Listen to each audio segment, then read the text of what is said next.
The belts protecting these crash test dummies demonstrate a world first, the introduction of an automotive rear inflatable safety belt. This technology is extremely important because we're combining two safety features that we know have a track record for saving lives. That's seat belts and airbags. And by having an inflatable seat belt in the rear seat, will add additional protection for the rear seat occupants. In the blink of an eye, vehicle sensors will determine the severity of a crash. If required, each belt's tubular airbag inflates with cold compressed gas that flows through a specially designed buckle. The belts would inflate at a slower rate than a traditional airbag and help control head and neck motion for rear seat occupants, including the more vulnerable passengers, young children, and the elderly.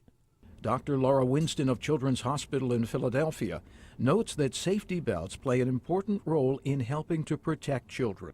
Child injury prevention is really complex. Children are growing and developing, the world around them is changing, and we need to have a broad perspective.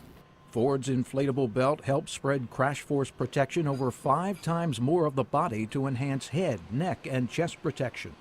We plan to introduce this on our next generation Explorer, which is really fitting because we've used that to demonstrate a number of our new safety technologies, like the side curtain canopies that inflate on rollover and our roll stability control, which is a first in the industry. So another chapter in Ford's leadership in family safety. The inflatable belts could also help increase the relatively low rear belt usage rate, as Ford research participants say it is more comfortable than a traditional belt, with more padding and smoother edges.